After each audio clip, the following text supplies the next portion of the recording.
Economic systems often collapse not from a single, fatal weakness, but from the over-optimization of their greatest strength. A system fine-tuned for maximum output becomes inherently brittle, incapable of absorbing shocks it was not designed to withstand.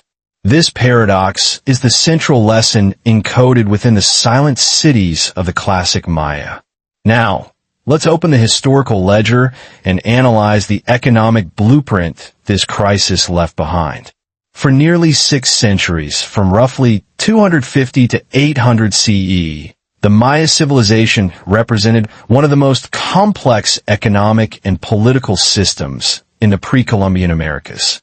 Its engine was an agricultural marvel, a system hyper-specialized for one primary purpose: the generation of a massive caloric surplus.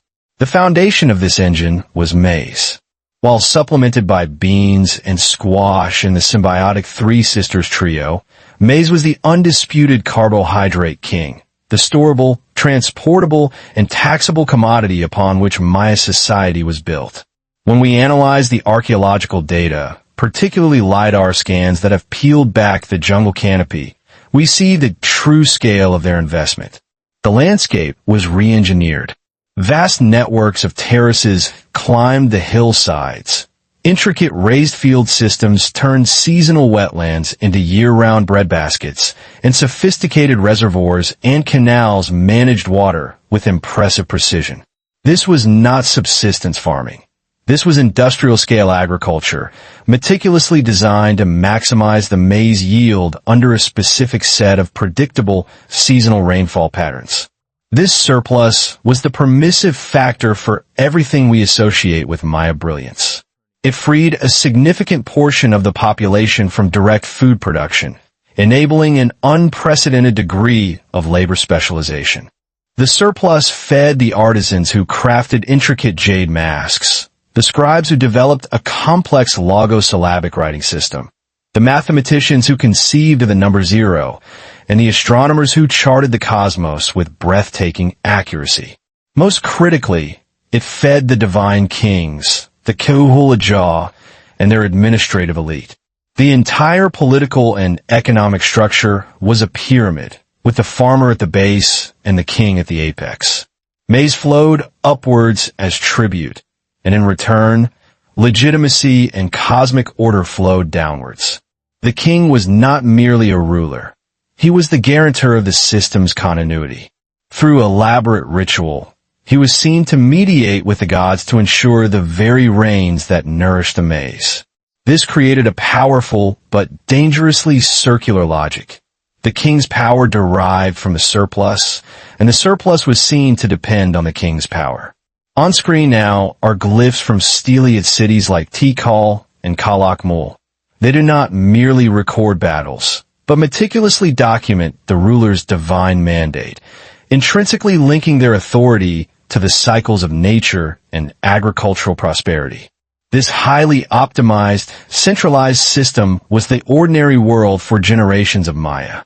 It was prosperous, sophisticated, and stable, as long as its core assumptions held true. The inciting incident, the call to a brutal adventure, arrived not as an invading army, but as a subtle change in the air. Beginning around 820 CE, the predictable rains began to fail. As the paleoclimatological data from sediment cores in the Yucatan Peninsula illustrate, this was not a single bad year. The region was struck by a series of severe, multi-decadal droughts that persisted for nearly 2 centuries. This was the precise external shock for which the Maya economic system had no answer. Its specialization in water-intensive maize, once its greatest asset, now became its fatal flaw. The reservoirs dried up. The raised fields cracked. The terraced hillsides yielded dust. The agricultural engine, so brilliantly tuned to one specific climatic frequency, began to stall. And as the maize surplus vanished, the central pillar of the entire Maya economic and political world began to crumble.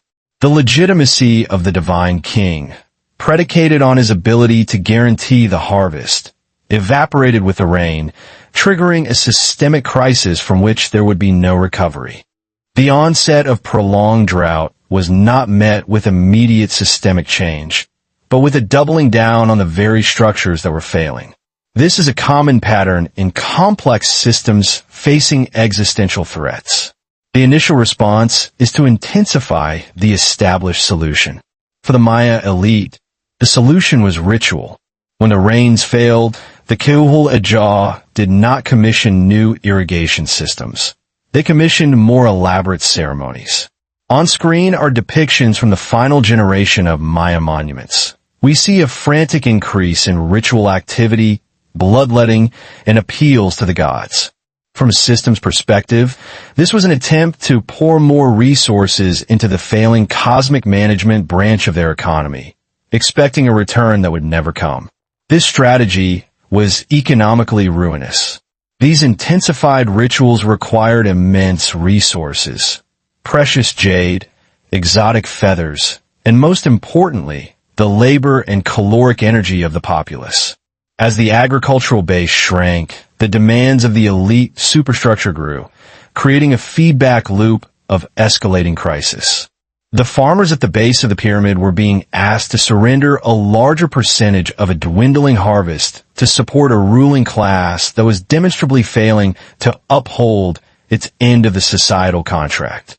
The trust that held the entire system together, the belief in the king's divine mandate to ensure prosperity, was eroding. This was a catastrophic devaluation of the system's core political currency. The physical evidence of this unraveling is inscribed across the Maya landscape. When we analyze the dynastic records carved on stone stele, we observe what archaeologists call the terminal classic hiatus. After roughly 830 CE in the southern lowlands, the carving of these monuments abruptly ceases. This signifies more than an artistic shift. It is the data signature of political collapse.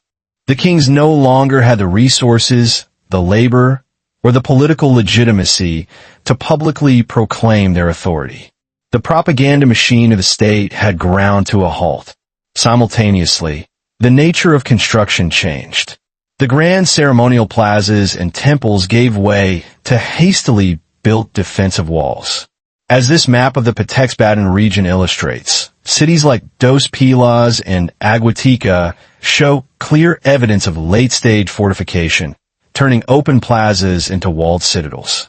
This tells a story of endemic, escalating warfare. The conflict was no longer about dynastic succession or capturing territory for tribute. It was a desperate, zero-sum struggle for the last remaining pockets of fertile land and controllable water. Isotope analysis of human remains from this period reveals a marked increase in dietary stress and malnutrition, the grim biological reality of systemic scarcity. This intense pressure triggered the great economic rebalancing. The value system that had defined Maya civilization for centuries was turned on its head. Long-distance trade networks, the arteries of the elite economy, began to fail. The demand for prestige goods, the obsidian blades from the Guatemalan highlands, the jade from the Motagua Valley, the brightly colored Quetzal feathers, collapsed.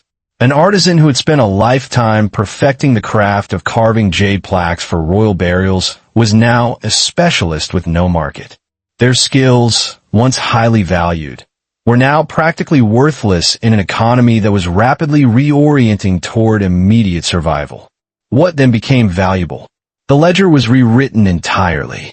The new calculus of value centered on two things: reliable access to water and the ability to achieve food security through decentralized, resilient means.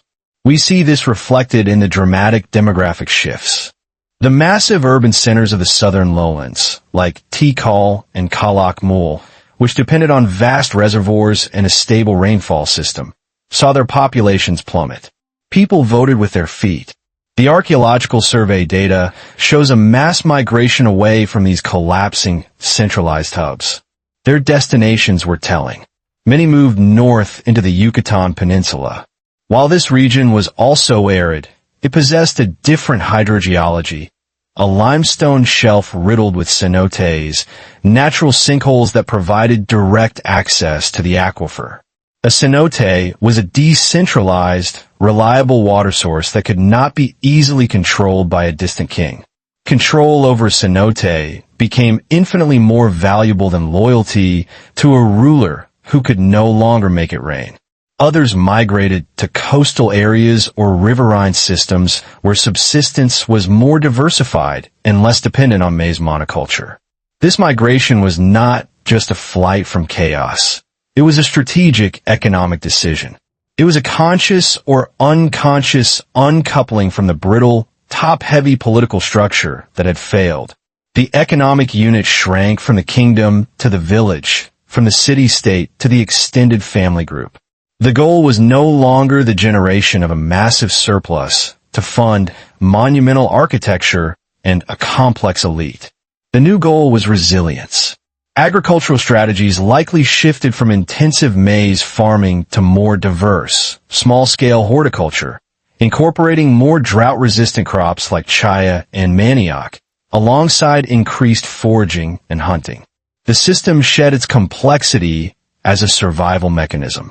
The ordeal of collapse forced a brutal but necessary rebalancing, trading the glorious fragility of the old world for a more dispersed, less spectacular, but ultimately more adaptable economic model.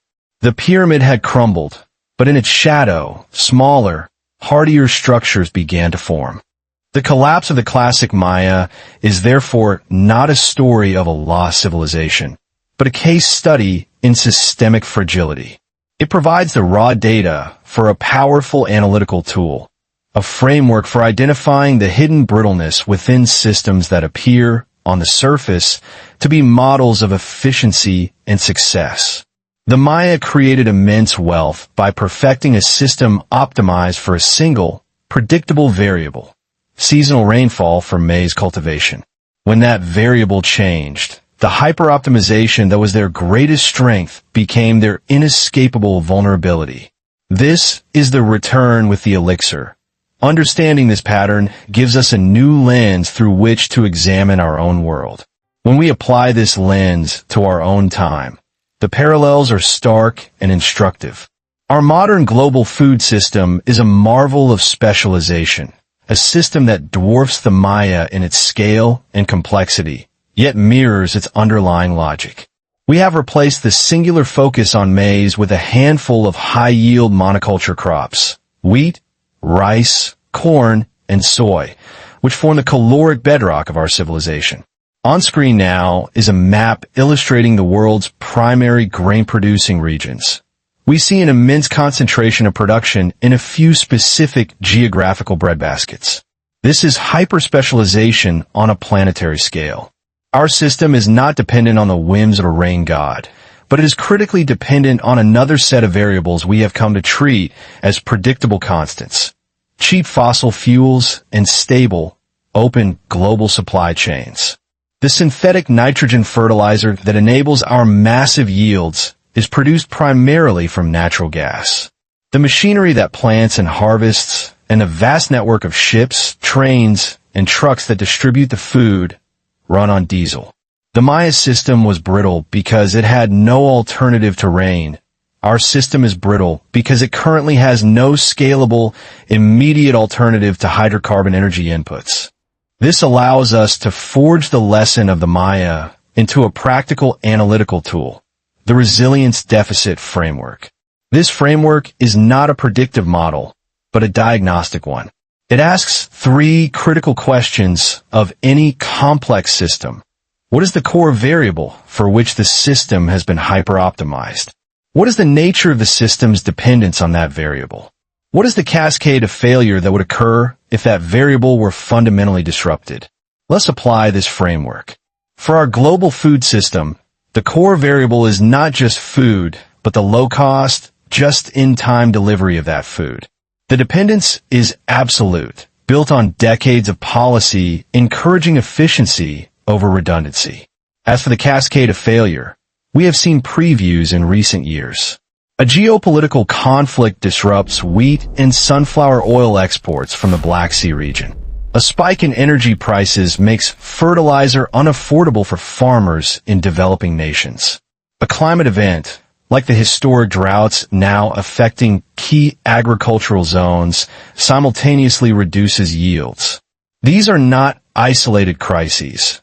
They are tremors along the systemic fault lines identified by the resilience deficit framework. They reveal a system with very little slack, one that has traded local resilience for global efficiency. The Maya kings believed their rituals could guarantee the stability of their world, a fatal miscalculation of their systemic leverage. Our modern belief is often vested in the market, in the assumption that price signals and technology will always solve for scarcity. But the Maya collapse teaches us that when the foundational resource is depleted, the intricate social and political structures built upon it, whether they are divine kingships or complex financial markets, cannot hold. The ultimate victory for us, the hero in this journey, is not to predict the future, but to accurately diagnose the present. The elixir is this framework, a tool to see past the comforting illusion of stability and measure the true resilience of the systems upon which we all depend. The enduring lesson from history's ledger is that complex systems face a permanent tension between efficiency and resilience. Optimizing for one invariably creates a deficit in the other. The societies that endure are not always the most spectacular or productive, but those that understand this trade-off. They build redundancy into their critical systems and recognize that the capacity to adapt to shock is the most valuable asset of all, a truth encoded in stone ruins and modern supply chains alike.